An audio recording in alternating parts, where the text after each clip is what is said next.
It's Tuesday on Your View. Welcome to the show. I am Murayo. Afolabi Brown. As always, I have the ladies with me. YK in the building. Yo. Good morning. Good morning. How you doing? So I have no gist except that we had an amazing show on Sunday. Femi, Father and Son 1962 show. Thank you to all the people that came out. It was really good. And my niece recited a poem for her father, which was really touching. Oh, nice. I posted it on Instagram this morning. I did it yesterday, but I did it in Reels. I didn't even, me and Instagram and all this is social media. Don't worry. It was better. I saw it. Yeah, I reposted it. Reels get more rich. Yeah. That one was just going... When I was looking, I said, which kind of post is this? So I had to repost it again today. But just, I have none. But that's What inspired you? This one? Yeah, I'm Watching loving too it. many YouTube videos. I haven't even watched YouTube for a It's while. beautiful. Hey. How you doing, Jerry Mariam? fine. We'll ask her when she's with the grandchildren. Okay. No grandchildren. Oh, Just wow. them to draw the... I see. Exactly. How you doing, Mariam? I'm doing fine. There's something I've noticed recently, like when I'm driving around Lagos, and especially to work and from, that there are many more people who I see just sleeping on the lawns. Before there were just a few, but now I see many more, and I'm wondering who are they? Are they displaced people? Are they people who, struggling with mental health? But there's just so many of them in the rain, in the sun, very early also in the morning. You just see them across. I think maybe the government should take a look at that. Area. Because, yes, they're much more. The road I come to. Ikorodu Road, yeah. See, like a park or something, or just... Yeah, the lawns now, the lawns Okay. on the side of the road. Yeah, the traffic. The express. Oh. There are lawns on either side. Yeah. You find them just lying down there. Yes. Quite a number. Oh, that big. I think it's the level of poverty, because I see a lot of area boys now, more like from our area. I used to just have one spot where area boys would beg for money. Now, They're about everywhere. 8 different. And so one day I just had to explain, come, I'm working for my money. I don't have money to give all of you. By the time you stop me. Where is the money I beg? How you doing, Obiajulu? I'm fine. I'm fine. Gist, I'm working. It's been really intense, but I'm grateful. It's looking good. I know the challenges that come to you come because it's for the greater good, but I'm really excited, and I have a bunch of professionals who I'm working with. The actors are amazing. Like, we cut, laugh. If you like Mami Ejiro, you will love this one. We are really cooking up something nice for you, and I had to do a compilation of different tribes, to be in a place. It's really, really hilarious. I'm looking forward So proud of you. Well done. Thank you. Good. So this work I'm working hard now, because when I want to rest, I'll rest hard. I'm warning you, Mariah. I wanted to even ask you, I haven't seen you since your party. Since the party, I don't I've think been we've working. seen. I went on set, yes. We haven't seen We haven't been on set together. Yeah. So it was a really nice party. Thank you for inviting us. Thank you, It was darling. really Thank nice. you for making it. Oh, that's good. Me, I'm Are not you feeling- okay? I'm not very well. I think I had too much meat. Oh, I didn't sleep all night. Oh, wow. Mariah's matter Toilet. is a wolf, the wrong belly. Like, I can't feel sorry for you because I saw a glimpse I know of what you did. I overdid it. I know. Like, everywhere I was going, I was eating as if I don't have meat in the house. You think that you have meat in the house? What happened? I don't know. I couldn't stop. A wolf. I was on the toilet all night. Even now, self. Your matter was a wolf. I hope I can finish this show without problem. You're giving me the drugs, and I just hope it's holding because my stomach is already rumbling. Don't worry. If I run it, we just know it's because of salami. Sorry. Wow. Let's go on a break. When we come back, we start with the reviews. Stay with us. We'll be right back.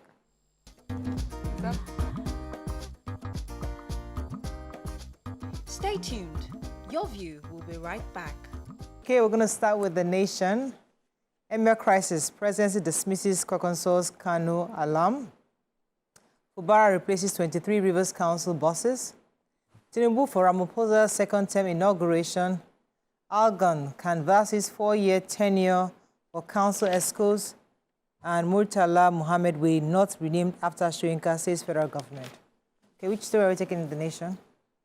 The presidency has denied that the allegations that have been made by Rabiu Kwankwaso, who is the leader of the New Nigeria People's Party, he had accused or alleged that there was a plot to suspend the administration in Kano State, and that the federal government was going to place a state of emergency over Kano State, and the federal government saying that these are just rumors and there's no truth to it. The presidential spokesperson, Bayo Onanuga, was the one who was responding to these allegations, and he said that that first of all, the National Assembly has to be, if there's going to be a state of emergency declared, it cannot be done just like that. The National Assembly has to be part of it, and they're on recess, so there's no how that the government would even have done that. And secondly, there's that the federal government is not taking any sides. There are no involvement of federal government. There's no involvement of the federal government in this. And also, they had accused the police of taking sides in the matter. So this is the matter concerning the Emirates and the two emirs that we have in Kano State right now. And so the police are saying, see, they are playing a neutral role in this situation. They have been getting orders from court from both parts of the divide, and they're just here to maintain the peace. There's no any form of any hanky-panky. They're just here. So the allegations are not true.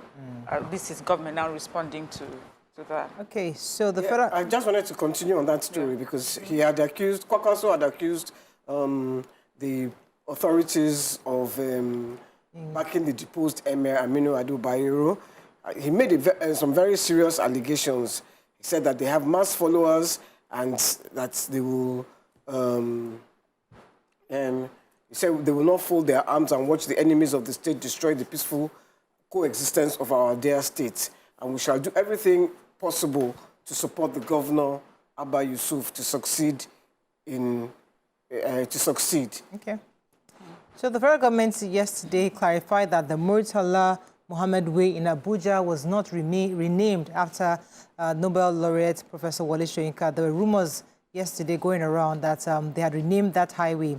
And they clarified that on June 4th, the president had inaugurated a new road called, code-named actually, Arterial Road North 20 from Katankwe to Jahi, which links the existing Outer Northern Expressway, also known as Murtala Muhammad Way, to the Northern Parkway, also known as Hamadu Bello Way. So it's that part that is called the Aerial Road North 20 that is being renamed. That actually Barrister Yusuf Tuggar, that's the Minister of the FCT, had recommended to the President to rename that portion after Professor Wole Soyinka. So it's not like the entire Murtala Muhammad Way has been renamed. It's important for us to note that. So the government has disclosed that the visa ban on Nigerians by the United Arab Emirates will soon be lifted.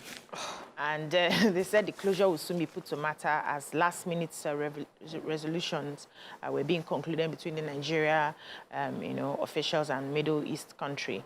The Minister of Aviation and Aerospace Development, Mr. Festus Keyamo, said during the 44-minute interview with the Senior Special Assistant to President Bola Ahmed Tinubu, Otega Ogra, in the State's House, and he said that the resolution has been reached between President Bola Ahmed Tinubu and the UAE President Mohammed bin Zayed Al Nahyan during Tinubu's visit to the country in 2023. And according to him, he says although the UAE had listed additional processes to be met before the ban could be officially lifted, the Nigerian government has since completed all processes, and they're just waiting for them to make the announcement. He says he already knows the official date that it will be announced, but he's waiting for the UAE to make the announcement so that Nigerians can begin traveling back into the UAE.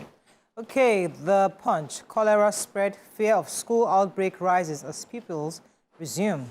Salah, National Assembly leaders visit Tinubu, pledges support. 3-year-old boy missing during Salah celebration in Lagos. Abducted MD, others still in captivity as rescue efforts continue. Presidency OB clash over new presidential jet. Import duty, FG summons 80 private jet owners over operating papers. And 137 federal institutions subscribe to the student loan, says Nile Fund. Okay, which story? Can I take the... I can take the... 3-year-old? The abducted MD. Okay. Okay. Yeah. It says, they said efforts to rescue the managing director of Foania and three other Lebanese have entered day 4 following their abduction. They were abducted around the Falomo Bridge. He said that the Houdain says that they are working very hard and very soon they will rescue the kidnapped victims. The abductors have asked for $1.5 million. What? Imagine. $1.5 million. And they were coming from Apapa to Falomo when they were abducted. Scary. Says, When I heard the news, I thought, really scary, right in the middle of Lagos. Can you imagine? Yeah. So I have the major headline, which is the cholera outbreak. So this is like a warning because schools are about to resume after the midterm break, and there are fears that pupils may be at risk, because as we know, cholera spreads fast, and as we have been discussing, and having children all in the same place, we have stakeholders in the health sector all speaking up about the different ways that this could be a risk for schools. So schools need to sort of up their game, in protecting children, and that prevention is definitely less expensive and better than cure in this regard.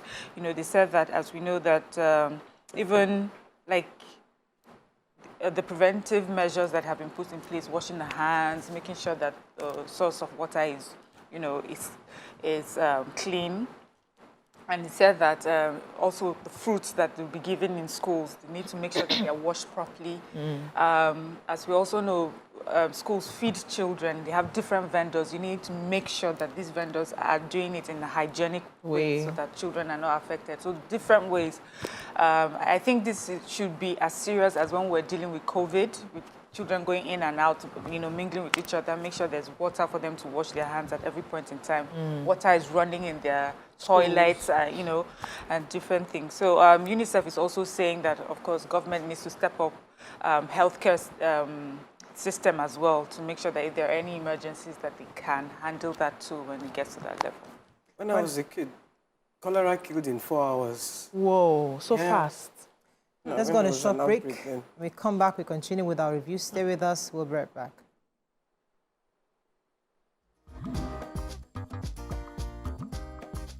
Stay tuned.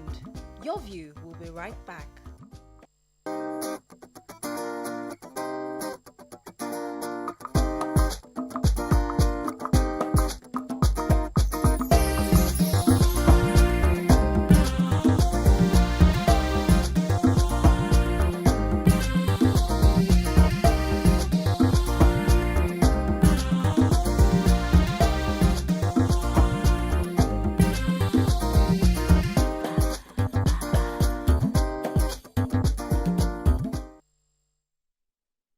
Thanks for staying with us. We're still reviewing Punch. There's a story that really caught our attention. A man identified as Fuad Willoughby cried out over the sudden disappearance of his 3-year-old son, Abdul Muqsid Willoughby, during the Eid festival on Sunday. According to him, he had left the son. He panicked that the residents, they don't know the boy because they came from Ilorin to Lagos to come and be with the grandmother. Unfortunately, the family, the neighborhood didn't really know the boy very well. Said that when they came back, the boy was with his mother, who is a bit not physically fit. So she couldn't really walk around to take care of the child. So the mother was also in the kitchen. He was supervising the killing, the slaughtering of the cow, of the rams. So the boy was playing with his siblings, and then he disappeared. Right. He said he can't go back to Ilorin without his. He came with 6 children. He can't go back without one. So he's still in Lagos. They posted out on social media. They went to the newspapers, trying to go to TV stations to see what they can do, because this young boy has been missing. They noticed his disappearance 10 a.m.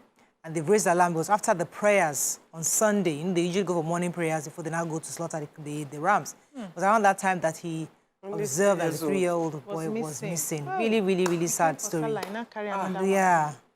Really, really cute little boy. At that age, just hope they find, yes, and somebody can just, take advantage of them. God forbid, though. It's real. So yeah, the former governor of Anambra State and the presidential candidate of the Labour Party was reacting to calls by some House of Representative members that the presidential jet should, or the president should change his aeroplane.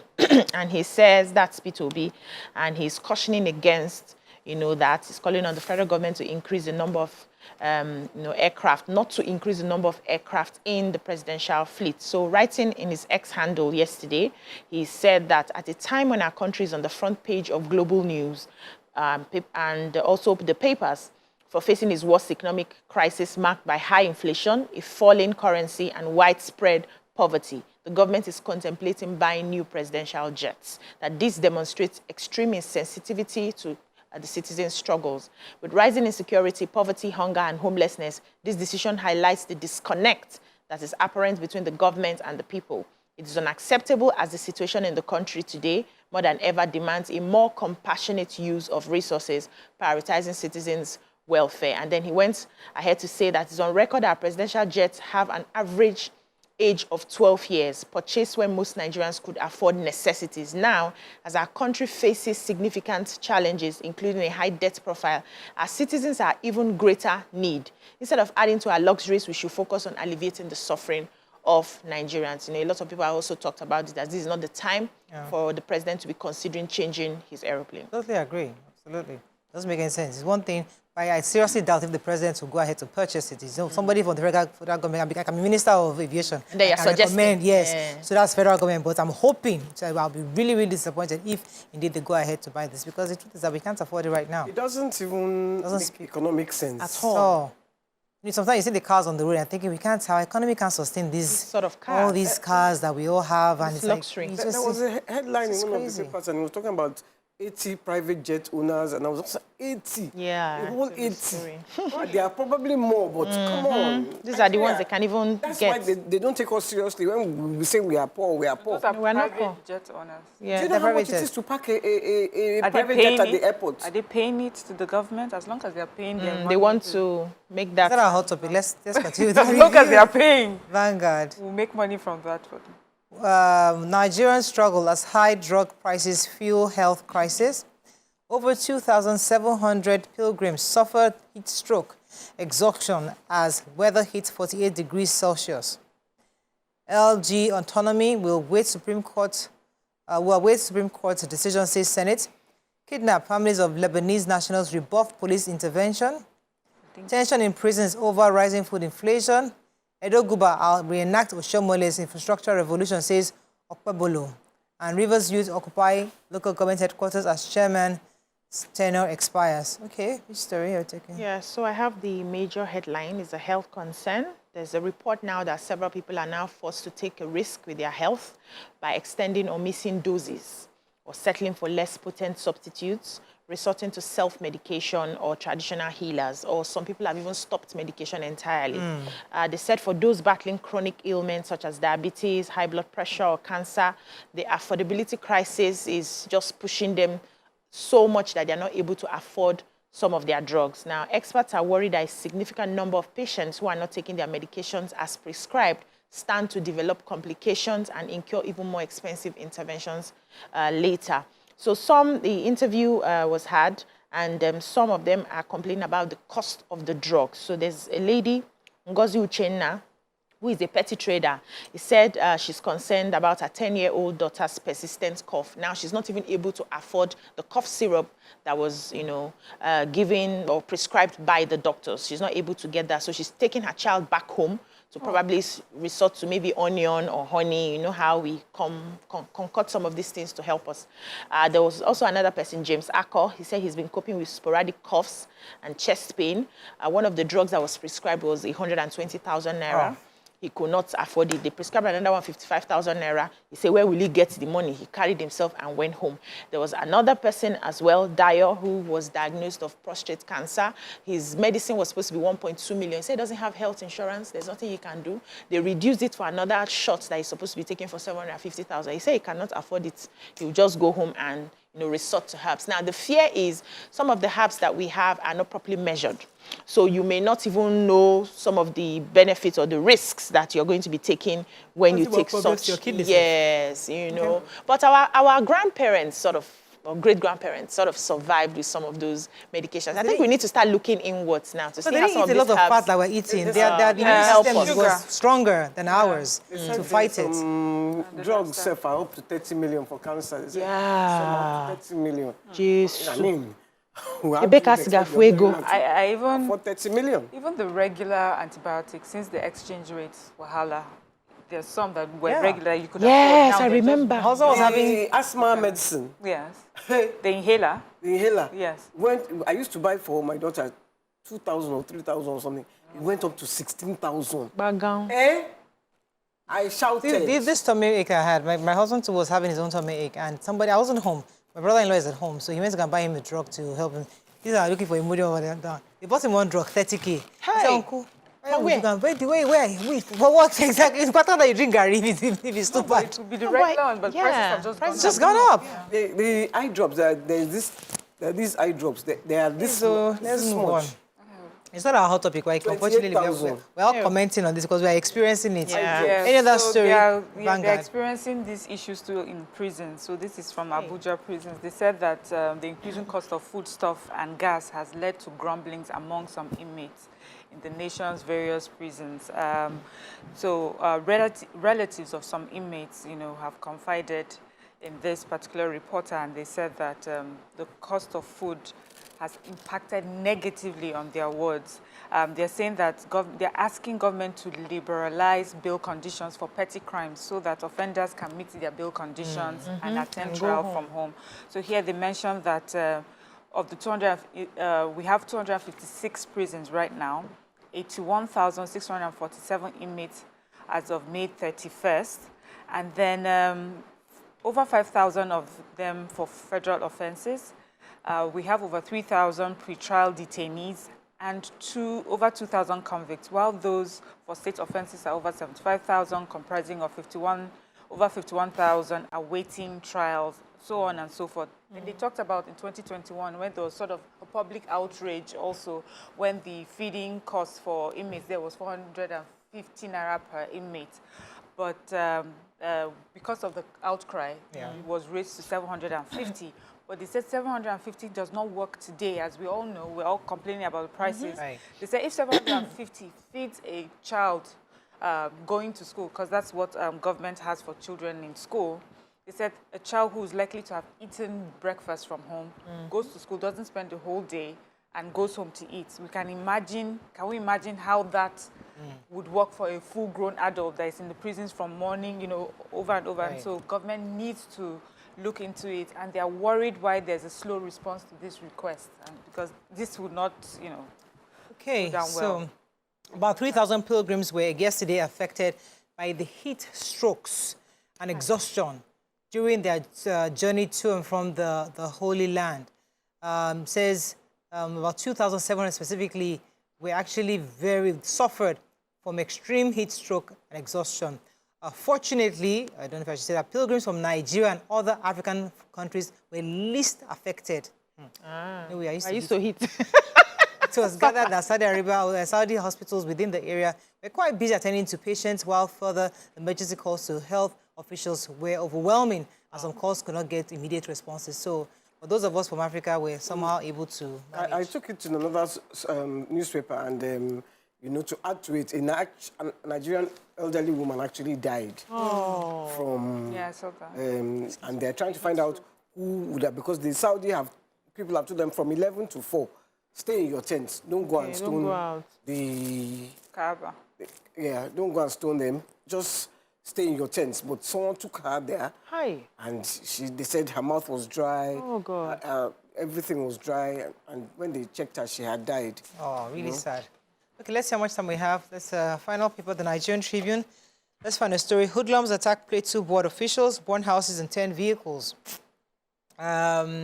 Nigeria's inflation ranks highest among African countries in May, says research. Tension in Rivers over control of local government councils as tenure of chairman expires. Okay, let's take one story there. Who has the Plateau story? I have the Plateau story. So they're reporting that no fewer than 10 vehicles were burnt and other properties worth millions of naira were destroyed on Monday by some hoodlums or some, as you read the report, it says irate youths or traders. So state government had issued an order which was to help control building and vehicular traffic in Plateau State. So because they had noticed that there have been indiscriminate buildings just raised, and it's affecting movement and just the way, the state is supposed to look. And so the, Just Metropolitan Development Board, GMDB, was in charge of enforcing this particular order. And the MD went there with, staff to do that. They said the moment the MD left, some youths who were not happy about it, some traders who felt that, it was unfair to them, went berserk, went crazy and started destroying property and burning things down. Wow. Okay, that's all we can take on Front Page Review. When we return, move on to our hot topic of today. Stay with us. We'll be right back.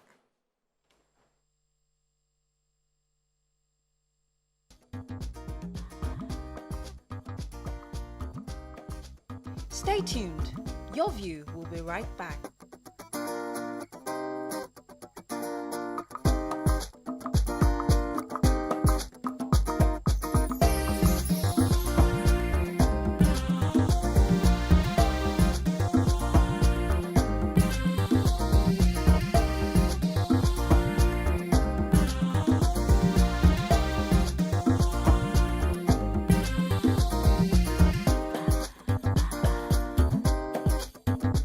Thanks for staying with us. So recently, the permanent secretary in the Ministry of Foreign Affairs, Ambassador Ibrahim Lamuwa, was allegedly accused of sexually harassed Simisola Ajayi, a married and pregnant staff member. He was later suspended pending the outcome of a probe into the allegation against him. Not long after that, 3 more women testified against him. So what happened was that Simisola had complained to the Minister of Foreign Affairs himself, and the minister was the one who wrote a letter to the head of service concerning this permanent secretary. The head of service had responded saying that he has to be suspended while investigations will commence. What are your thoughts on this? There's so many layers to this story. The layer of, okay, the fact that she is a married woman, the fact that it's the minister that's reported. How did that happen? And what were the circumstances that led to the minister being the one to initiate this investigation? The fact that the head of service seemed to have done what was right was to suspend, because we usually don't have this happen. So there's so many layers to this. What are your thoughts? And sexual harassment generally in Nigeria, we don't hear much about it. And people kind of just keep it hush-hush. What are your thoughts? You can call us on 081 0764 1679, 09024 163440. You can also tweet to us at TVC Connect. Please hashtag YourViewTVC so we can read your tweets. Okay, so this story has been trending for a week now, and many people have talked about it, but we always say that until Your View talks about it, it hasn't really been spoken about, because we come from different angles that many people don't do. What are your thoughts on the story? Let me start with you, Mariam, because you seem to be interested in this particular story. I am. You give us gist, Joe. No, I'm actually interested because I think it is not every day that we see this sort of case at this level. Usually the people who are called as small issues, but to have the level or caliber of people that are being called out concerning sexual harassment, I think this is a big deal. And because of that, yes, I have so much interest to see how this, plays out. So, first of all, there's still allegations. And we've been told, when there's allegations, we should be careful how we speak. But let's just assume, that we just had a bit more facts. And I'll go and say, unfortunately, there have been so many cases of things like this happening to friends, to relatives, to myself, in the work environment, that it is hard for me not to believe that this happened. It's just too often, too rampant, and many times they get away with it. I remember a friend of mine when we were serving, she served where she was, and she said that she had this boss who, because her own job required them to be there at night, who placed his hands on her shoulders, at first trying to do like he just, being friendly. And she said she felt uncomfortable. And out of respect, said, sir, please don't. And because of that, her stay in that place was not miserable. yes. And that when she finally had the courage to tell somebody like HR, they asked her to just pipe down. You're here for just a year. It's not a big deal. Oh, wow. As long as, is it just touch your shoulder, you know, please, you know, calm down. And not too long ago, I know of someone at her workplace, you know, who was harassed. And when she reported, the HR admitted that they had received many reports just like that, but not to put her in trouble. They moved her from that office to another department. Office, to another office. So that girl can be a victim in that sort of... Exactly. Yeah. So that is how I see most of these things, you know, being treated. I know that men don't like us when we say things like, what if this particular case is different? What if this man is innocent? For his sake, you know, I just hope that whoever is guilty is found properly guilty, and whoever is innocent is, you know, gets justice. But when I feel that girl, because for you to report at that level, that girl may have some evidence. Because as women and as girls, we found that not enough to just say this person did something to you. You need to go the extra mile to get evidence. Either you have video or some sort of radio recording.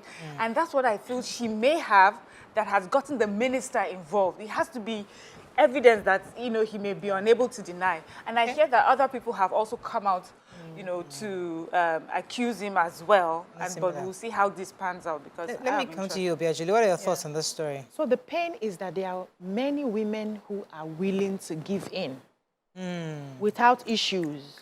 You did not see those ones. You're harassing somebody who is saying, I am not interested, and you keep going. So what's giving you the guts that she will change her mind? That's the temerity for me. And according to the story, they said this matter has been on for quite a while. They tried to resolve it internally, allegedly, tried to resolve it internally. But he was not giving up. He was still pursuing this person, and that's why, you know, they made it public and they're taking up the case. This, for me, it just proves that a lot of people still feel that they can do and undo without any form of consequence, especially when they get to a position where they are high in probably their work, in society, the status, you know, they feel like I can do anything and get away with it. What's so special about you? Go? Is it not just the small thing that you have in front of you or that small thing that you have behind you? I am in charge here. And they use that to oppress a lot of people who are not interested, who do not want. There are women on the streets who are ready for whatever it is that you bring. That is their craft. They do not care. But you now have somebody who has come to do the work that she was sent to do, and she's saying, I am not for this. And the fact that you keep pushing and insisting is just so disrespectful. I want to believe that I don't know his religion, that he's a Muslim. He can take as many wives as he wants. Maybe they have up to 10, but we don't know. I don't know the details if he has more than one wife. He should have just married more people, so that's one of the reasons they have that in their religion. So you marry more people so that you are preserved in your, you know, you are focusing on your wives and you're not following other people's wives, pursuing them. And so see, the way this case is, I want to see how it gets, right? Because we know the country that we are in. And we know that it's patriarchy. And we know that after a while, yeah, it's okay. Apologize. Because skeptics see how this goes. Also say that, okay, is it that I hate to say that, but is it that the minister too was interested in this person that is, you know how people are always cynical about what's the motive? Why would the minister go and abuse? Is it that he was targeting this girl and she did not refuse and she's upset that somebody else tried it, and you know, that's just street criticism. But these are different angles because seeing a minister at that level getting involved, it's either he's actually getting involved because he should, because she brought it to his level and she's at that level, or there could be other ulterior motives. But so that we're all on the same page of what her allegations were. She narrated multiple instances of harassment allegedly by Lamuwa, which has created an unsafe and uncomfortable working environment for her. She claimed, for instance, that during their policy retreat in October 7, 2023, Lamuwa allegedly made inappropriate advances towards her, suggesting she joined him in his hotel room. Ew. He reportedly continued with inappropriate remarks throughout the retreat. She also cited an example where he allegedly invited her to travel to Hong Kong with him, promising significant personal benefits from the trip. So, as Bisi said, There's some girls that will jump at this in a second. This Hong Kong. Like what? Retreat, come to your gas hotel. How we go? They will be happy. They will just go. They will just go. They, you know. So, but this woman has said, I'm not interested. And why was it so difficult for him to look the other way? Let me come to you. I think that's the pull for the guy. Because when you resist. The other ones will just Accept, agree. yeah. But The forbidden fruit is sweeter. And then the fact that she's married, I mean, maybe he has this fantasy. Sleeping with another man's wife is what is tripping him, you know. So, but it has now landed him in hot water. Yeah. This is desire for the unattainable has landed him in hot water. And let him face the... But also, there's a part, Miriam, that the fact that the head of service is a woman, Folasade Yemi-Esan, do you think this also is the reason why we're hearing that there's a suspension? Because usually when things like this happen, they kind of patch it around and just say, have a out of media conversation. But for this woman to say, you know what, I will suspend the Perm sec while investigation is ongoing. I still believe that she must have like some concrete evidence. That is why that they're doing this. I don't know, you know, the suggestion of maybe the minister may have something to do with her. Or what if it's just a relative? You know, that's one. But secondly, what if she has gone the extra mile to make sure she got enough evidence so that you both cannot deny it? And to say that maybe the HOS is a woman, maybe that's why. I hope that's the reason why. But I know of cases, as I've mentioned before, even to me, that it did not matter who was head, if it was female HR. In fact, for females, I think females, we are mostly on like a survival thing, which is, see, I want I want you to protect, I want to protect your job, I want to protect this men, that's how they are. Ignore it if you can. Make sure that you don't come to his office. You know, things like that. To another department to save you. What this will happen is that they will just end your career for nothing. So that's how I find women, you know, always trying to handle things like that around it. It's men that are more likely, if you're lucky enough to find a man that's really upright stand for you, that's likely to face them head to head, man to man. But even in that case, there's a way that they always go around you and sort it out. It's not vexed. But if this case is as it seems, it would be a fantastic testimony to the fact that a woman can speak up. I mean, if it's exactly as it is, where she reported to the Honorable Minister, and the Honorable Minister took it up and ensured the permanent secretary, this is not just any staff, permanent secretary, this is a high level. They sign the checks, at least in Lagos State, I know. But these are the guys. So if it really is, if it's as it is, it's a good story. I mean, she's huge. I mean, so women know that you can get justice. And what happened to her did not happen in vain. So we also need to educate our men because, you know, they have gotten away with some of these behaviors for a very long time because of the sort of society we find ourselves. I've seen a couple of people who, in their comments and all of that, you can easily call that sexual harassment. But it flies in this part of the world. You just see somebody's wife, you will greet them, you tap the back, you will hug them, you squeeze, you shake them, you do that thing that they used to do in the middle of the hand. You know, they just get away with it. Our men need to understand that a workplace is a workplace. There are certain conducts that are not allowed in a workplace. And if you are found wanting, you can be prosecuted for it so that they will start behaving properly. Because the young ones are also looking at how these things are done. And that's why lots of them get into trouble when they travel outside the country. When one small comment of you smell nice can land you in jail. You know, and they're now wondering, are they against us, black people? We need to behave better. And this is more like an example. Okay, I want to also pack the story for a second. Now focus on sexual harassment generally. But why you wanted to jump on something? No, I was just going to hit that thing in the middle of shake you and pull. That was back in the day now. They still do it. They still do it. Yes. No, back in the day, they still do it. So I think it's so horrible. It's so disrespectful. Going back to sexual harassment. So this case, while investigation is ongoing, we'll wait and see the outcome. But talking about sexual harassment, I think Ryan also took us there. Stories we've heard. I have 1,000,001 stories. I mean, I know somebody who you all also know. She left her job because the boss was literally, like he was practically forcing them to do things all the girls didn't want to do. You make them bring stuff for him in his house. They'll come into his house. They tell him to come into the living room. He'll practically remove his pants and tell them to start doing stuff on him. And there was a girl that practically ran home. Wasn't he married? His children are in the abroad. You know how they relocate the family in the abroad. So he's in his house, he's a bachelor. So the girl ran back to the office, obviously, told, this is my person that I know. That one said, that one obviously was also said that she has also experienced something similar, but she didn't go to his house. She was really careful never to go to his house. She was giving reasons why she can never go to his house. But she was shocked that when the girl got to his house, the man practically pulled his pants down and was telling her to do stuff to him. Jesus. And she had to find a way to run off, you know. So the point is that some girls feel that, let me just one situation, let me just do it and go, at least I get a job. Because they think, consider the families they have to feed. They consider the debts, their families. So again, I'd like us to really go to this conversation critically.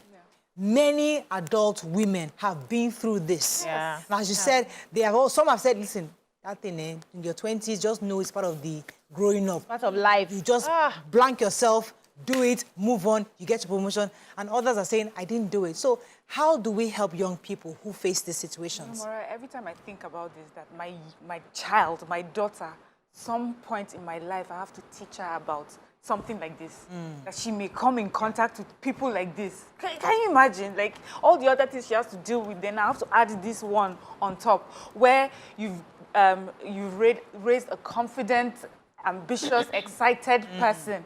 And then she goes into the workforce and look at the sort of things that's happening to her. What sort of decisions will she make? Would, you know, and you find that even with friends that are like, you know, I have too many issues. I need this job. What is there? I will sort myself out. Or you have people who have decided, I'm not going to do it. And they just seem like they never get anywhere. You know, this one that you seem so smart and so you know, you're so smart and everything. How come you're still at this level? Or how come you've lost yet another job? And there's a thing about women when they complain about sexual harassment, especially when it happens to you more than once. Is it only you? Why? There must be something you must be doing that they are seeing you. There's a way you're carrying yourself. There's a way you're dressing. So for me, this case, I wish it's handled properly and openly so that there are measures that will be put in place at the workplace to protect young girls and young boys, as I hear these days, you know, are also harassed. So what will we tell them is, you know, just be true to yourself, be confident, refuse to participate, because when you do not participate, then you don't create a place for them. And then for those who are older, I think really the message should be for those who are older and who are there, be allies, be aunties, be mothers for the younger ones. You know the pitfalls. You know what they may be facing. So when a young girl comes into a workplace and she be the person that she can approach and speak to, and that you're able to protect her, not just morally, you know, but also, you know, like with the laws of the workplace and protecting young girls and young boys. Let me take this call from Sheon, who's calling from K2. Thanks for calling. You're live. Good morning. Morning. Yeah. I think our education system is also questionable. Yes, because you won't see somebody who graduates from Harvard, if it's an individual, and then you have to sleep with somebody. You see, they don't build the confidence in people right from the university. Or something is definitely wrong with our education system. You understand? Because it starts from school, where a lady will be asked to sleep with, you know, a lecturer will ask you to sleep with him before he can pass you. If you've been sleeping with lecturer from school before you graduate, definitely you will sleep with men to get jobs. So a lot also is wrong from some of our social institutions that we need to correct. I think that's what we also need to start. Thank you, Sheon. I would have loved to engage him a bit to break it down. For those who have graduated from Harvard, they will need to sleep with anybody. So we have heard the Oyinbo ones, so the Me Too movement came from something. We have heard them talk about the harassment that happens everywhere. In fact, there's this story right now that has broken in Hollywood. For those who watch like Disney, I don't know, Amanda Bynes, you know, the story that's coming out of the sort of harassment that she went through as a 13-year-old child. So today, we just see an adult person who just does not seem to be able to get her act together, who's just misbehaving. Dysfunctional adult. Promising, you know, she looked like in a very few years she was going to be one of the A-list stars. But now we're looking, you know, people are looking back in her life and realize that there were men in her life, adult men that took advantage of a vulnerable girl who was trying to build her career. That's nothing to do with which schools you've been to or you know, anything like that. It has to do with these people that assault people because they think they have the power, they have the position. Yeah, it's an unbalanced power play, and that's how we should see it. It's not about a woman or a man, because it can happen both ways, but it's the fact that one is in a position of authority to frustrate another if they don't give in to their will. That's how it's seen. And that's how the law should also protect the person who is being assaulted, because that person is in the scale of the power tussle, that person is here. So it's not everybody that has the ability to stand up for themselves and say no to this. Sometimes people take all of those things and they're not able to speak out. They're not able to talk to somebody, or they may have spoken to a few people who tell them, shut up, keep quiet. You don't want your future, you don't want this and all of that. And they take it. Does not mean that they are happy taking it. So when that system is in place to protect them, with those who are able to stand up for themselves, and those who are not able to stand up for themselves, the system protects them in such a way that the person who is the perpetrator is dealt with. So sometimes when we hear some of these things, we are now blaming only you. Is it what energy do you carry? What is that thing that you're doing? Why are they always coming after you? Yes. See, I like what you said about power play. It also starts from the house. How we raise our children. Are they confident to be able to confront situations like this? Are they able to defend themselves and come out and say, you know what, you can't do this to me. I don't deserve this behavior. Yeah. Because when your father suppresses you so much, you become vulnerable. When you go out, when you are faced in situations like this. Other man out there. Yeah, so the power show in your house is such that you are a full person. You're a full spirit. Yes, you're a full respected, full spirit where you are respected. There's nobody you cannot face. When they start bringing a negative energy towards you, you know how to defend yourself. But when there's a power play such that you're constantly suppressed, you're constantly depressed, you're constantly feeling that you're low. When you go outside, they're a victim. Outside, you accept the victim because you're like, I am supposed to be a victim. You're supposed to be Lord over me. You're supposed to be my boss. You're supposed to be my employer. Yeah. So whatever you give to me, I must take. Yeah. So it starts from the home, not necessarily the educational sector. No, it has nothing to do with education.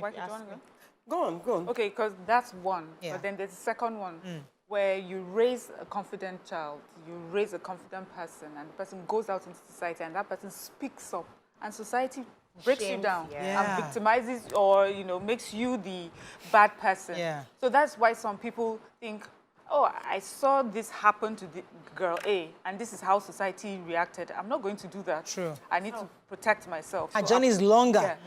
Her journey, the girl who you're saying, the good girl who chooses not to take that, her journey seems longer because she gets fired and have to start over again. But the other one who agreed has gone faster, got promotion, looks great, and she's just having so yeah, I hear you. You're absolutely correct. Let me take this call from Sulaiman.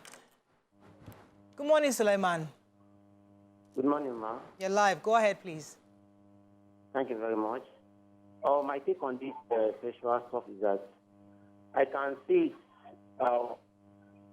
in my own opinion, I think like when a critic saw somebody that is carrying something on his head and person is a cripple, and he was not trying to criticize him that what you are carrying is bent, but the critic does not look that person is a cripple. So that's the issue here. We are tackling the event, but what are the causes? The causes is that the way our women today, either in the office anywhere, relate with men. How can a married woman hug his fellow colleagues in the working place, shake hands with them, we relate with them anyhow? So that's what triggers all these things. And as a Muslim, Prophet Muhammad said that it's better for a man to hold on to a coal, a burnt coal, than to be shaking women that are not their wives, because all these things trigger this. So I would like us to look the causes. So thank you very much. Interesting. We should not hug, we should not shake. He's blaming women. Yeah. He's saying if you hug, when you hug somebody, shake hands. But I don't think hugging a person is inviting the person, anybody to come and. I mean, I can meet your husband and hug him. Doesn't mean that I'm not inviting him. Mr. Ugba, come and chase me. But trying to... I saw your husband the other day. I jumped on him because, I didn't see him for a long time. Trying to understand where he's coming from. There are some people that don't have that exposure. The truth is that there are some men who were raised that they were maybe shielded all their life. They've never been exposed. and maybe it's only their wives they've been exposed to. They've never explored anything. So those kind of men, if any woman looks like you, YK, hugs them, something moves in their body because they've never been hugged aside from their wife or their family. Yeah. So it's supposed to, so I'm just trying to understand where he's coming from. Yeah. Because you don't want to tempt a man. There's some men that they know how to hug. So this is where you educate the men. Yeah. So in the real world, sir, if you come from a place where you were shielded, in the real world, that does not justify assaulting someone else. If you are that sort of person where you don't accept, if a woman comes up to you to hug you, you stop her in her tracks so she respects your own boundaries. You have the right to have boundaries. You have the right not to be tempted by what you don't want to be tempted. Madam, I don't hug. Madam, I don't shake. Simple, madam, please don't call me beyond this time. Then you have your boundaries. But assaulting her and trying to justify that because of the way you were raised, uncle, that is bad things. And then secondly, there are many women who do not do these things that women are accused of. It's not in their dressing. It's not that they're shaking your hands. It's not that they're hugging. In fact, the fact that they don't even look at you or pay you any mind annoys you to the point that you want to break them. So you chase them until you see how you can break them. There are men like that. So what will be the reason for that? Let me go on a The short hug is in break. the spirit. When we come back, we continue with this topic. Stay with us. We'll be right back. Stay tuned. Your View will be right back.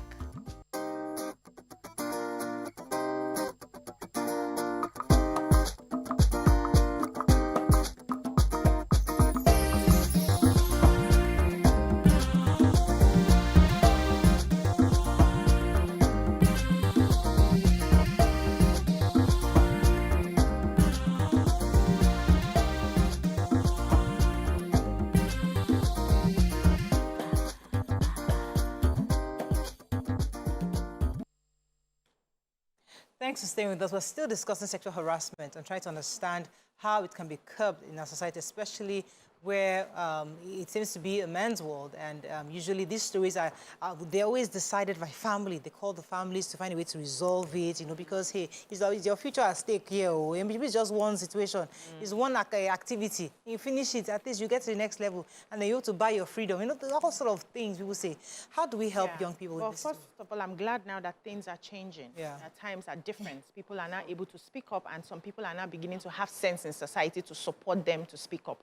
So nobody should come and, you know, slander any victim who decides to speak up. Because what we hear is, it's because of the way you're dressed, or it's because of the way you're smiling, or it's because of the way you're behaving, because of the way you're hugging, because of the way you're shaking. There is no excuse. These same people travel abroad and they see naked people all around. They don't go around harassing them. Why? Because there's a system there that will deal with them if they ever try it. I've always said it, that men are, I want to yab them small now, right? They are very cheap. They are cheap in a sense that a lot of them do not have respect for themselves. When you are toasting a woman and the woman says, I don't want, and is giving you all the I don't want signs, you are still there because you do not have respect for yourself. If you have respect for yourself and your body, it's not everything you see you want to dip into. That's an underlying mental issue. That's an underlying psychopathic issue that is worrying you on that one. That anybody you just see, or once you believe that you have the power, you have the money, you want to go into that person, you have a problem already. So let's see it from that angle of a mental issue.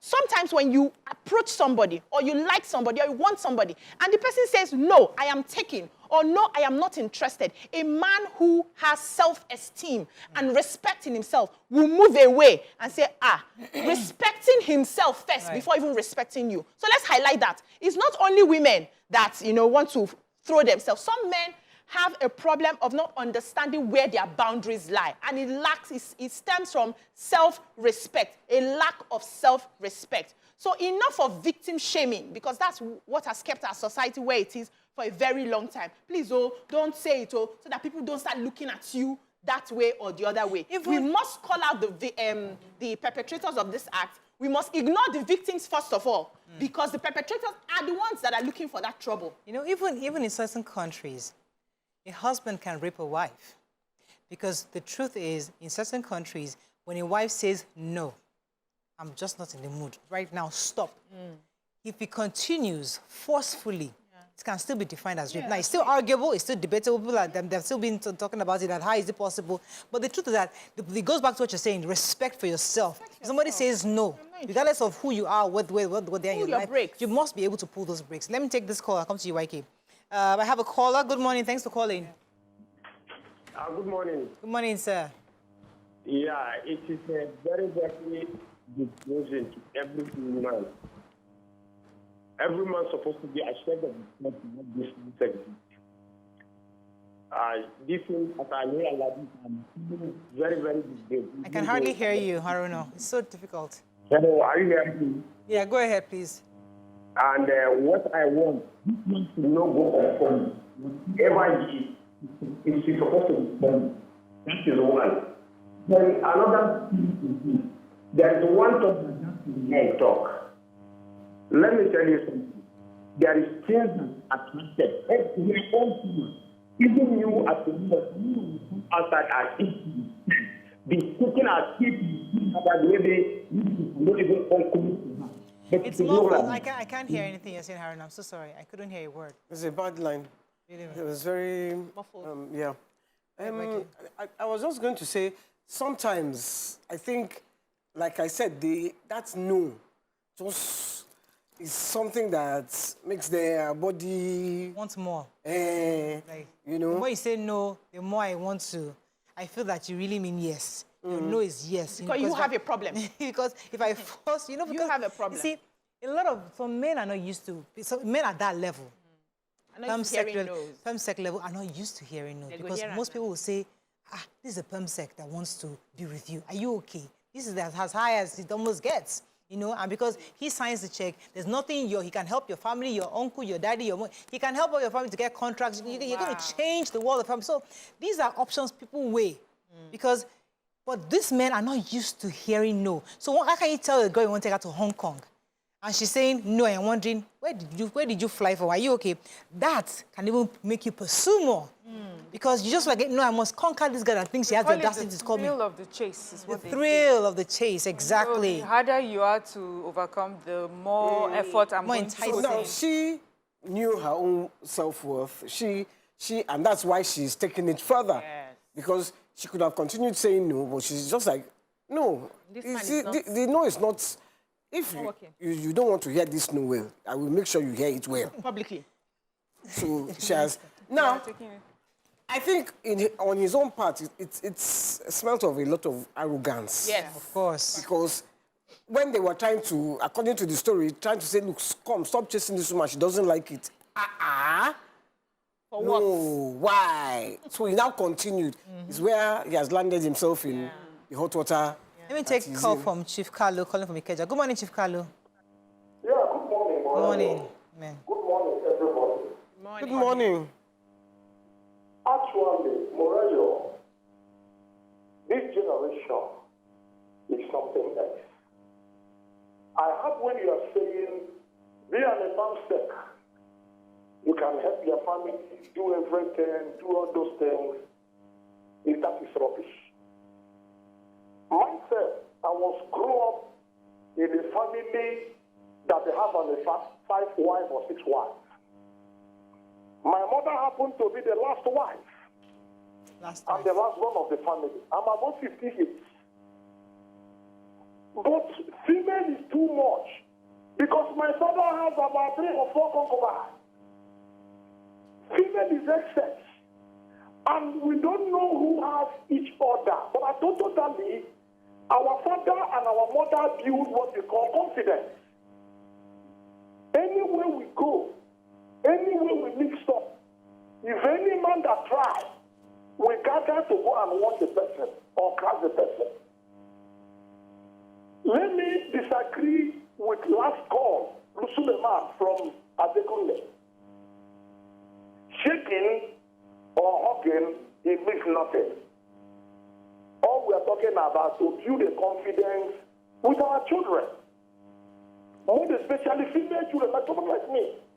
I don't know what I have confidence. Oh, Chief Carlo. Hello. I lost that call. I'm so sorry. I know I have Mr. Aide from London still holding. Good morning, Aide. Good morning. Good morning. Good morning, ladies. sir. How are Go you ahead. today? Very well. Morning. Yes, I think I'm happy my country is getting better because in those days, you don't hear any type of thing, they do it secretly. Exactly. But now people are talking. The women are talking now, which is okay. But what I should have advised those women or any other woman in future is that get a secret recording, record that person, and get it casting evidence, and go to the next media, sell it to the media for 10 million naira. That's what they do here in the UK. So you make money. So that newspaper will sell, that magazine will sell, and that man will be put to shame. So the press will carry it out. So I'm teaching other ladies now, that's how you can make money, full money from media. Thank you, Ade. God bless you, ladies. There's an angle we've not touched on. Amen. You too. What he said for me is not as easy as that, because we come from a society where they will blacklist you for even daring to do that. Yeah. You would take a video evidence, you take any sort of recording, you think you can sell it to the media because they are highly placed. There's nobody that they don't know and they cannot control. Yeah. So it's not as easy. I don't want it to seem that the reason why women are not speaking up or haven't spoken up, or you don't hear this, is because women have not tried.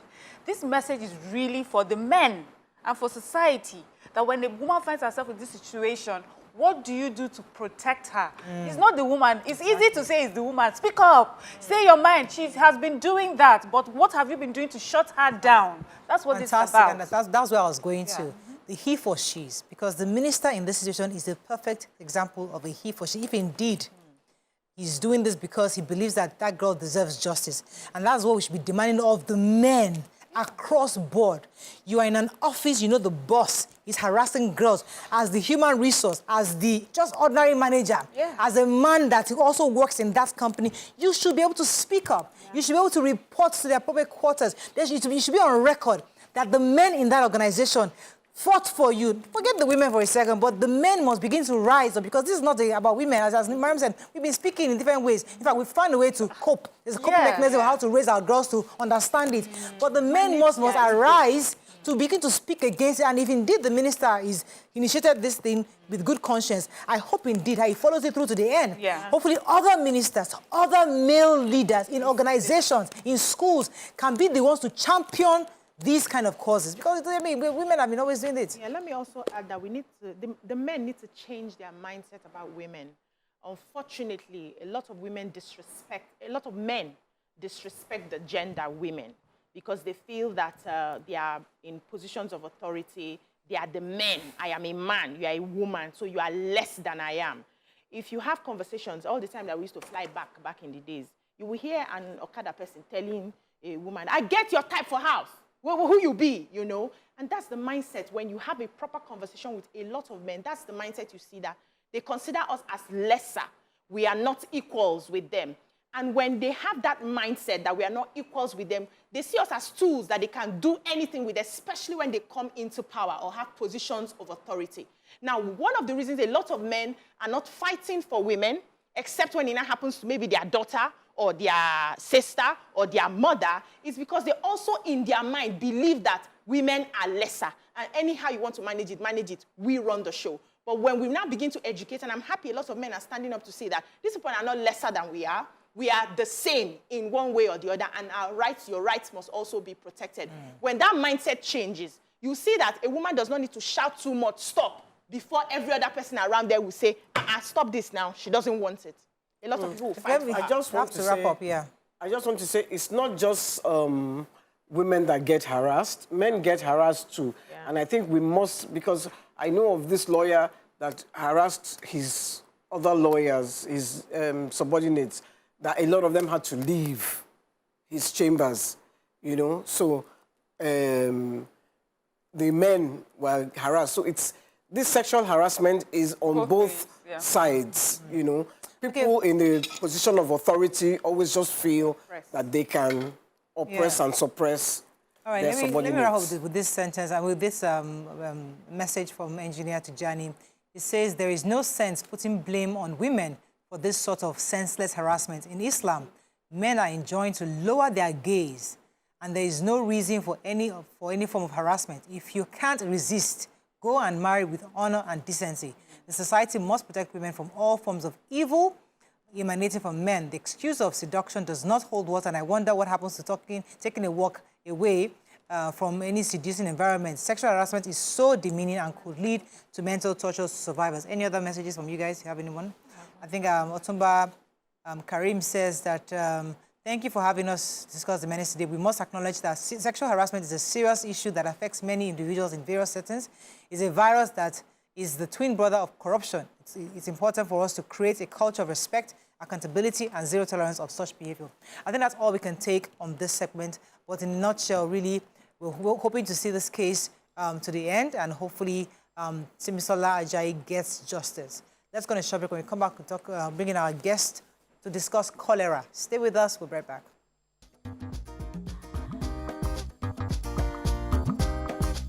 Stay tuned. Your View will be right back.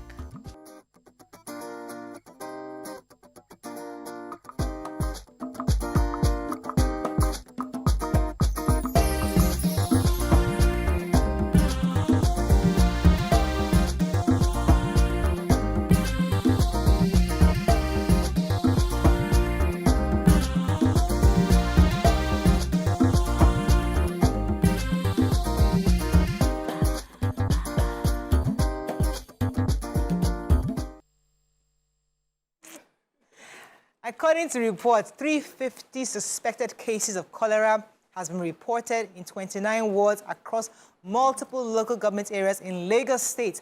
17 confirmed cases and 15 fatalities so far. How is the state reacting to these cases? And are the things residents of the state, what are the things residents of the state need to know? What are the do's and don'ts at this time? How do we identify a suspected case? What do we do if there is suspicion? What are the preventive measures? So many questions we have to ask. Join us on the studio to speak on the outbreak of cholera in Lagos is a special advisor to the Lagos State Governor on Health, Dr. Mrs. Kemi Ogunyemi, DHA. Welcome to the show. Thank you. Good to have you. Yeah, thank you. I mean, we've all been scared. Could you just give us the numbers as of today, as regards how many deaths, how many infected, and across which local governments? Let's see the numbers so far. Okay, so the good news, I'll start with the good news. Thank you for having me. The good news is, as of yesterday, so what happens is we get the reports on new cases the day after, like the morning. So this morning I got the report that we do not have any new cases. Oh, great. And we've actually been on a downward, can we look at the trends? Okay. So that's the good news, that there's nothing to worry about, there's nothing to panic about. Okay. However, we still have to be vigilant, we still have to be on top of things, and that's what we're doing in trying to educate the public. And the campaign out there is how to prevent it from actually picking up again, especially after the Salah celebration. So what would vigilance look like? Okay, so vigilant, okay, so let me tell you from the government side. So we have surveillance, we have people from the environmental health services going around as we speak. There are people all over the place.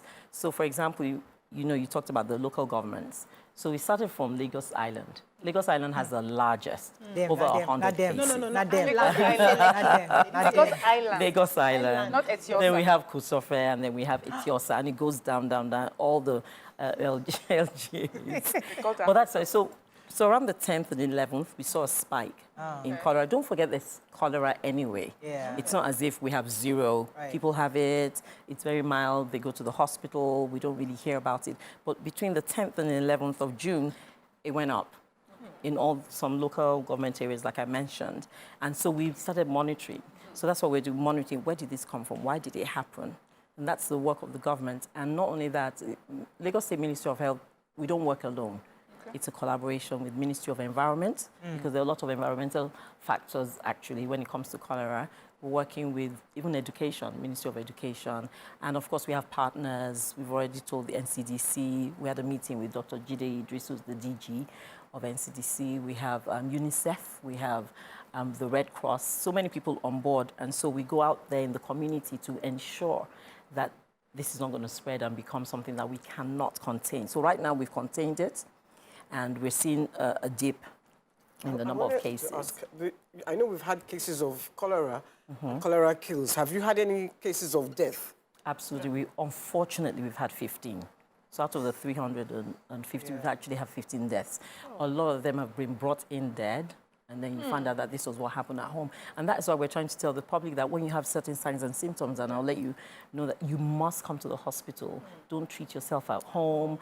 We're telling people in the community, heads of communities, that once you have these symptoms, please go to the hospital, because it is a deadly, it can be deadly. It's a deadly disease. Can I catch it by touching someone that's infected?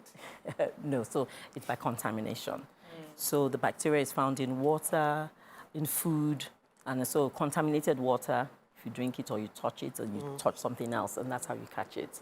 So I was worried when they said it broke out, especially on the island. We've known for years that the water axis, Red water. is actually brown, red, Brown. and green water.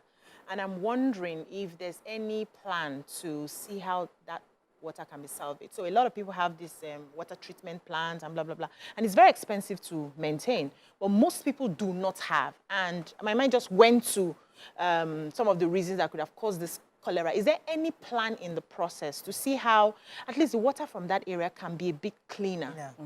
So when it happened and we sent people out there to find out what's up, so the first thing you do when it comes to a public health issue like this is find out what's the cause. Where is it coming from? So we heard that some people, so there was a common denominator in about 10 people who had taken tiger nut, and I'm not trying to knock down tiger nut right now, but I'm just trying to say that there was a few people had that. And then, so we think it's obviously it's a waterborne disease. So it's like, you can ingest certain foods. So you can go to maybe a party, you have salad, and it's contaminated, and people get it.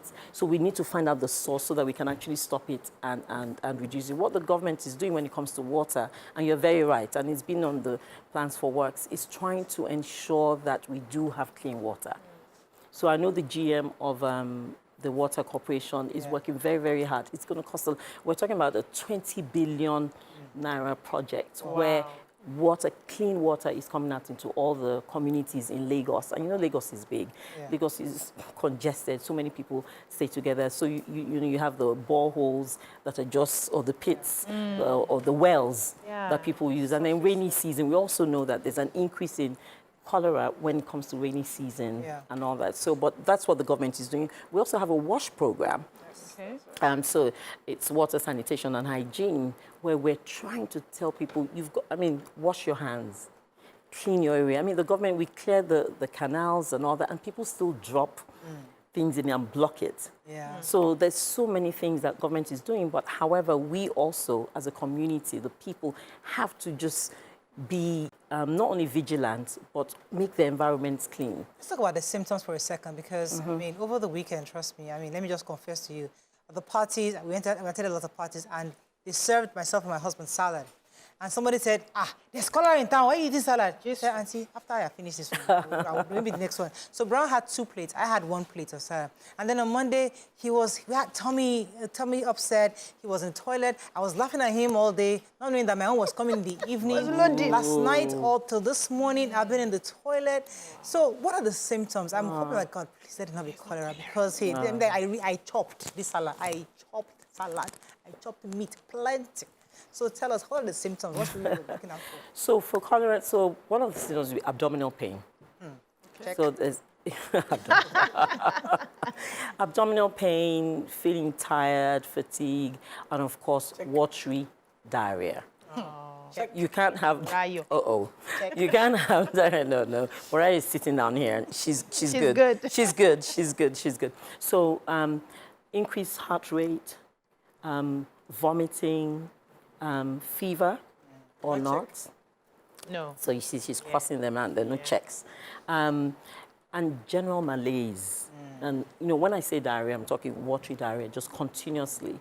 And you're losing a lot of electrolytes. So the body gets weak. You get muscle spasms or muscle pain as well. Wow. And so all those things, I will even tell you that I'm not feeling well. And I've got that diarrhea, of course, and the vomiting is number 1, classic. Just go straight to the hospital. We usually just go to the chemist, to the pharmacist, and then the pharmacist will say, what's wrong with you?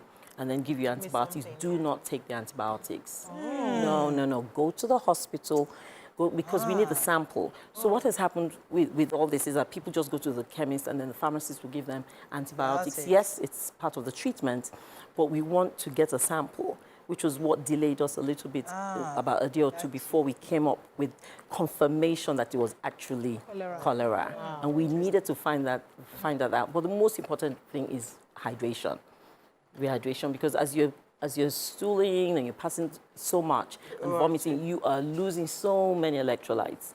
That's why your muscles also get tense and painful. And that is where, and then, of course, the body is deprived of fluids. You go into your kidneys, start failing. We have people on dialysis because of cholera. If you're vomiting and the water or the ORT that you're taking in won't stay. No. Because you're vomiting. No, but you can take it already. But if you go to the hospital, it's IV. Yeah. Okay. So, but the whole idea is that you're losing so much water, you've got to replace it. Because if you're dehydrated, your kidneys are affected. Yeah. And like I said, we have some people on kidney dialysis because of cholera. And those who have died is because they've gone into shock, the kidneys have started failing, and, and they had underlying issues. And it was not, yes. Yeah, so the question I was going to ask is how long, because sometimes, you feel a little ill and you feel like you have a few more days before you get to the hospital. How long do you think you have from the moment you start noticing symptoms to get to the hospital? As soon as you notice and you have those symptoms, you go to the hospital. Don't wait and say, let me see how, maybe in a day, in a few hours, I'll feel better. Okay. No. Let me ask you, let me even ask you my proper... I will say something, sorry. Go ahead. Any public health issue, disease or infection, it's free. You don't have to pay for it. In a public hospital? In public hospitals, you go in, you're free. We will treat you. They attend to you immediately? Yes, we will. We will. Exactly. There's a dedicated area. Yeah, you see, she's got her information. Yeah, but let me ask you my proper question. Okay. Our children are going back to school. Yeah. How is the Lagos State government working with schools to make sure that children are kept safe during this period? So remember I said we've been having meetings every day, and the Lagos State Ministry of Education, the commissioners have also been with us, as well as environment. And we mentioned about schools, because they're all coming back. And they have a quality assurance team. Everybody is aware of this cholera outbreak, and they have their own processes, really fast, really effective, to all the school heads, all the school teachers, everybody, that please be on the lookout for this. If any of the children come in sick, send them straight to the hospital. No, not necessarily back home, just call their parents, because children are very susceptible to losing a lot of getting dehydrated and falling very, very sick, very, very fast. So the education system has already got something in place. Okay. And of course, like I said, we were watching the trend. If it was going up, we would have probably made a decision that, okay, we have a problem here. But for right now, that's the good news. Fantastic. It's not, Let me take this call from Mary Jane. Good morning, Mary Jane. You're live. Thanks for calling. Good morning. Hello. Good morning. Oh, you're alive. Oh, we lost that. So when I was saying that, this is Nigeria, because most Nigerians, the last place you want to go to is hospital because of all the names of the extra cost. So for someone like me, in the last 48 hours, I just took Imodium from her this morning, because I won't. My first thing is not to go to the hospital. It's to observe, because when we were growing, I said, after 3 days, consult your doctor. So if symptoms persist, after 3 days, it's in our DNA, in our subconscious. That, okay, let me wait. Symptoms. If by Wednesday I still feel the same, it's a possibility I'll definitely go to the hospital. So again, should we continue that if symptoms persist for 3 days, or the moment you feel once more, Nigeria, no matter how bad headache is, your symptoms were not. You just had abdominal pain. Maybe you had one loose stool. Yeah. I can see how people say, okay, let me watch this. But honestly, it is a fast. It's actually fast. Within you will an know hour something is different. You will know. Okay. You will know. Okay. Because you're talking about, we always say that diarrhea, or when to report to, is anything more than 4 loose stools in a day. Think about it on average. Maybe 1 or 2 times you go to the bathroom, whatever. By the time you get to 4 or 5, you already know that something's wrong. And then you can even trace yours to salad. Yeah, of course. Yeah, so this one, people don't even really know when they drank the water, what happened, but we're just saying that there's something out there, and it's good people are saying, there's cholera out there, be careful. Yeah. I like that. Let me take Fatia and I'll come to UBC. Fatia, thanks for calling. You're live. Good morning. Good morning. Yes, go ahead, please. I was pleased I'm about to go to cholera for my opinion on it. Okay. Here. Actually, the water that we are using, it's not as if it's coming direct from the source. Like, there are some these malams that put drugs. Beta, it's so hard to hear you. Yeah, the water you're using is not from government, you said? Yes, exactly. There are the malams that push drugs. Okay. So, this is going to affect us, like the cholera stuff. So, we just need you guys to work on the water that we are using. Oh, from the malams that push the trucks. That's where you get the water from, okay? Yes, exactly. Their water are not really good. And we use some to cook. I can't hear Fatia, but I think she's just talking about the water, the sources. Where they get the water from, so what do? Yeah. You boil your water before. This is ingested water. We're talking about water you've taken in. So boil your water before you drink it, or even, and then make sure you have proper cooked food. So sushis and all those ones are out. No, Nobody can even afford sushi. Those of you that can afford sushi, I'm just trying to say, avoid raw food. You don't like sushi? I don't like Are you okay? On national television. I'll punch you. Are you hearing what she's saying? I will punch you. Let me keep quiet. But let me ask the question. So we buy water, so sometimes bottle sachet waters, and we're not really very sure about the source.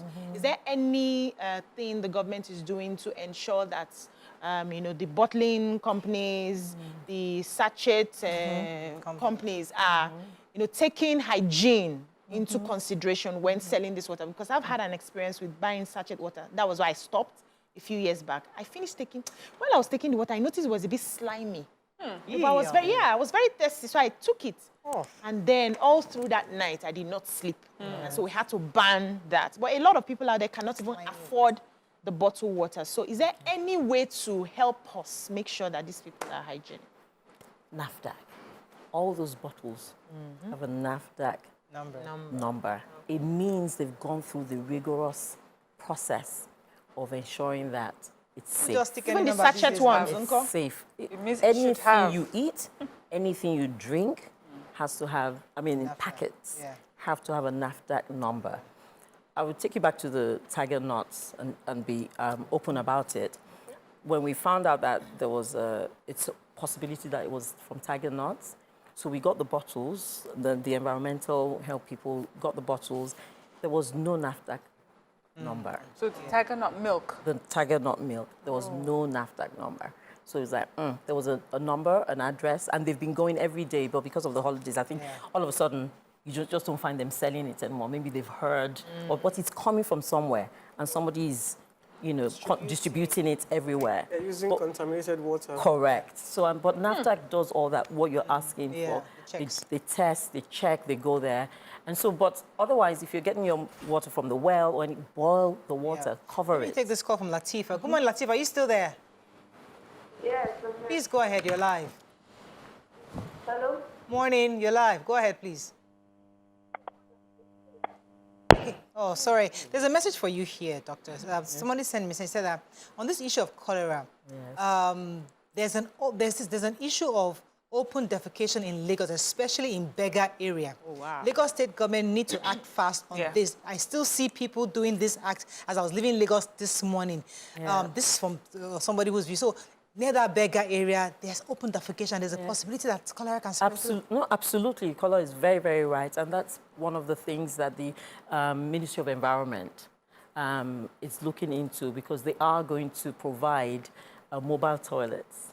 But with the mobile toilets, you need running water. Yeah. Remember, I told you that it's in the pipeline. So the pipes, some of the pipes are broken, some need new pipes. And obviously, areas that are definitely like that area will have a lot of these. I can't remember how many the commissioner, Tokunbo Wahab, was talking about yesterday, but it's quite a lot. And that's the plan all over Lagos, where we can have them and tell people the toilet is there. Because you know Nigerians, you know Lagos. I wouldn't even say they're Lagosians. People come in from everywhere. Even if the toilet is right there, you probably find somebody. Yeah, so used to it. But we have laws, we have rules, and we have to ensure that we actually make sure that people obey the rules. We have this problem at Shrine because there is a canal beside Shrine, and people go into the canal to poop. and they poo there, and it's really, I mean, if we catch them, we drive there. And you see, the worst part is the toilets at the shrine are open, so you can go in there. Oh, wow. I'd rather go to the canal. They would rather go into the canal, and it's so terrible because it's my boys that have to clean it. So it's so terrible. So I think that you need enforcement. It's not just enforcement. Sensitization. Yes. Yes. You know, if you don't sensitize them, they will continue to do it. People just don't. We are so used to living like that that we continue to live like that. Absolutely. So we need to start to sensitize. And then the water is so, because I went to Benin the other day and I had to go to the bathroom to wee. They didn't have water. Yeah. You know, I mean, I was just going to wee, so it didn't really matter. But in a way, it matters because I want to wash my hands after. Absolutely. Let me take this call from Francis, calling from Uyo. Thanks for calling. You're live. Yes, good morning. Good morning, sir. I want to ask the guest there, because this our Nigerian system of outbreak is giving me concern, because it looks as if once it happens in one state, you hear 10 people. All other states, you begin to hear it. And I've been reliably informed that this thing is not transmissible. It's not like, it's not something you touch. But I'm wondering, is it that after some time, the virus will die or the bacteria will die? And it has a particular time the bacteria will rise up and spread in 30 states. Because it's like conspiracy theory where once it happens in one state, all other states will now be affected. So they should explain to me whether the bacteria goes on break at a certain period and comes back. Okay. Thank you very much. It is, and you know what? It's very interesting, and we actually touched on that with the Commissioner for Health yesterday.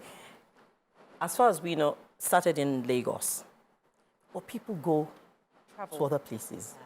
So we think we spread it to Ogun State or your state, but it's spread through people.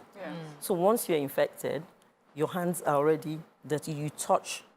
For example, I'm in Lagos. I've got cholera. Maybe I have got diarrhea. It hasn't really kicked in as such. And then I touch grapes, you know, and then I give you, in all your states, you know, I come to see you in Ibadan, I give you some grapes. You don't wash your hand. You don't really wash the grapes. And the bacteria is on it. Or you touch the grapes, and the grapes go ahead of you to Oyo. You don't even have to follow it. True. Seriously, and that's how you had salad. Maybe some people took some lettuce, whatever. It's contamination. So once something is contaminated, that's how it spreads. And that's how we believe it went to Oyo State, Ogun State. From Ogun State, somebody else will spread it. But there are not as many cases as we have in Lagos. Let me take Kane from Owe. That comes to you, Mariam. Kane from Owe, you're live. You're live. Hello. Good morning. Yes, sir.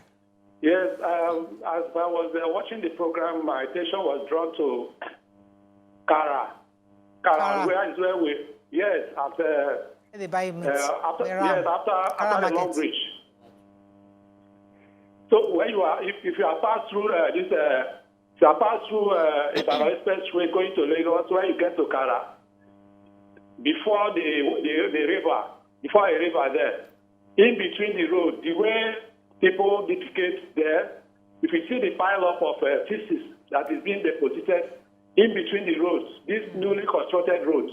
And when it rains, water will wash everything inside the river. And that is the river where people are killing, where the cows are killing and other things. People are using it to wash meat and do other things. I wonder if such a thing is around the corner now. I don't know how they could be curtailed. So I want the attention of the government to be drawn to that effect. So that something can be done to it. Just before the river. Thank you very much, Mr. Ken. I mean, that's Ogun State, really, but I know that Lagos State has a very close. Go there. Kara, I've heard Kara over the news in the last 3 days. Every day they've spoken about that place where people are just defecating. I know. Yeah, I think it's so terrible. They really need to do something about it. Like I said, it's an environmental issue, and that's why health and environment go together. And trust me, they are looking at it and all these different things. And your callers are well, you know, about the environmental impact. So they're very knowledgeable about it. But if you find yourself, you bought meat, what would you advise? So you cook your meat properly. Absolutely. Because you're not sure. You wash it well, you cook it thoroughly, and that's it. And you wash, And then secondly, wash your hands. We have the fruit vendors. And we've seen videos of them just taking water from any open source and just... Yeah. So the advice to Nigerians... It's the same thing. We're not going to ban fruits or anything like that.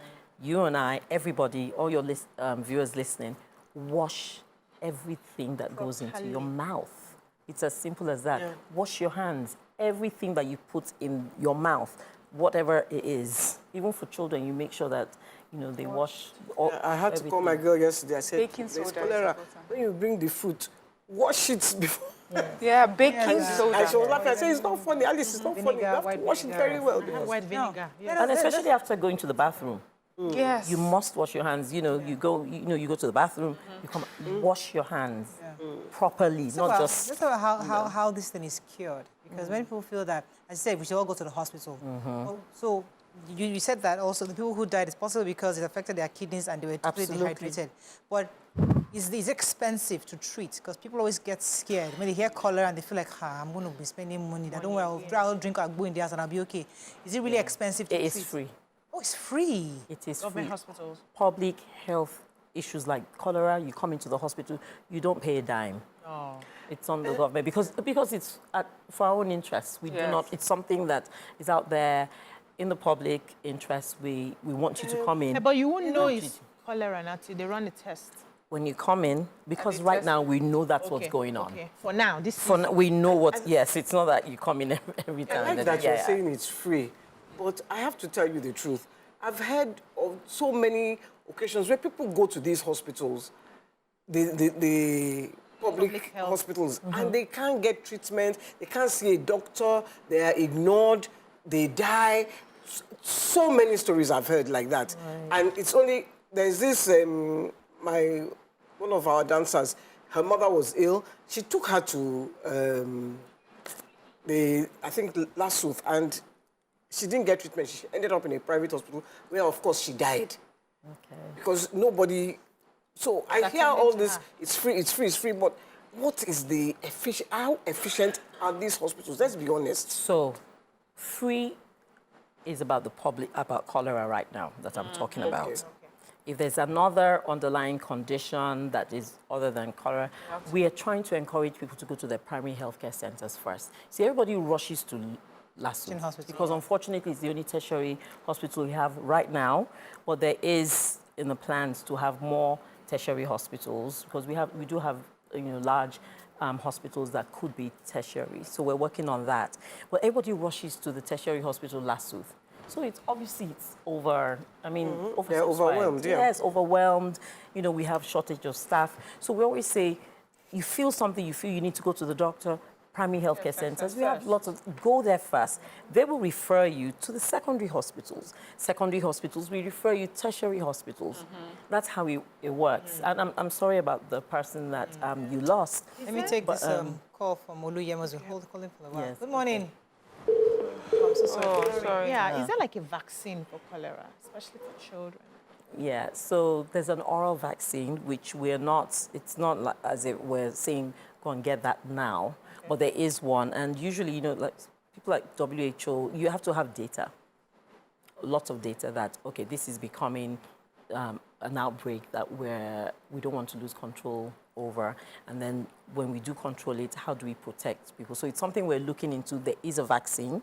It's a tablet, but we don't have it. Yeah, so I'm not going to say people should go to the hospital and go and get vaccinated.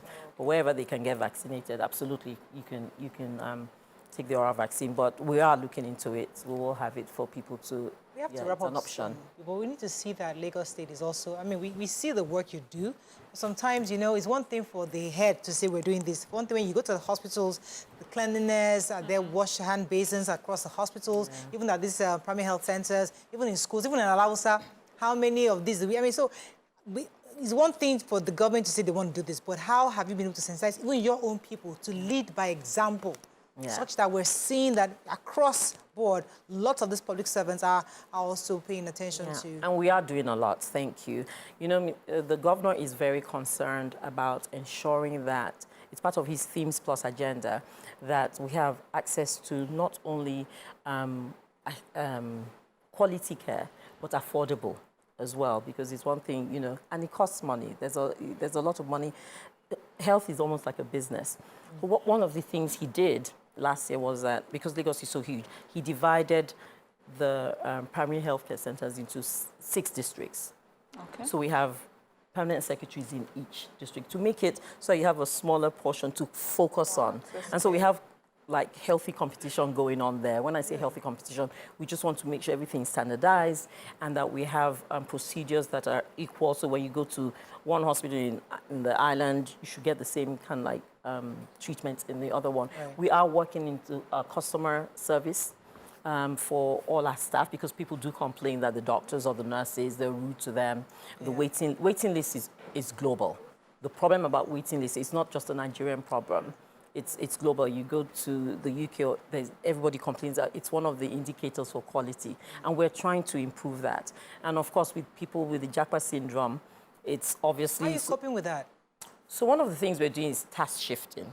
Okay. So task shifting meaning that there's some roles, some duties, some jobs that maybe the doctors can leave and the nurses will take up. They'll be trained and take up. There's some that the nurses will leave and give to community health workers. We can't cover all the primary healthcare centers. So the comprehensive ones, we have doctors, we have nurses there, but the smaller ones where they do family planning and things like that, we'll train people to be able to take over those roles. And that's the only way. And then, of course, now, you know, we're looking to start a new health science university where we're going to double the number of people that we train. So, you know, we're training 1,000 doctors, 1,000 nurses, pharmacists, medical lab scientists, and hopefully that one is taking shape now. You'll hear more about that later, but that's what we're doing. You sound as if you jackpot from there to here. I jackpot back like 10 years ago. Okay. Absolutely. You sound... Thank you for coming. Oh, thank you. Yes. How has it been jackpot out to Nigeria? It's fine. You know, my kids, they left the house. They're all married now. My husband is a medical doctor too, and we just... You're just 2 doctors in the house? We just said, well, I'm actually, my doctorate is in healthcare administration. I actually have a nursing background. Wow. Yeah, with the oncology, I lean towards oncology, cancer care.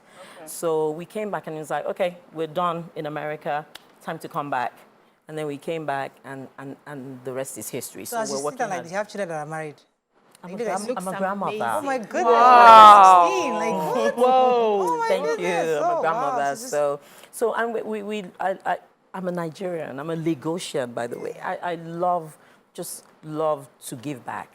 Right. And there's potential. And in Lagos, we have a fantastic governor, Mr. Babajide Sanwo-Olu. I'm not just saying that because I'm in his cabinet, but he does care a lot, and so he listens. Is that what do we need to do? You're deflecting. Don't worry. I'm not deflecting. Because you're talking about your husband is in the studio. So we're talking about how is married life after many years. How many years? After 37, 38 years.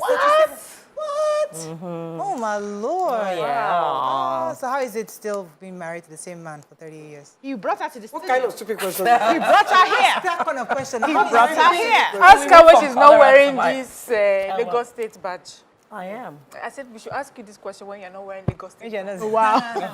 She's not paying us to come here. We're talking now that we're gisting with you. We've left Cholera. We left Cholera. Cholera is we have good news. Okay. So how has it been 38 years with one same person? It's good.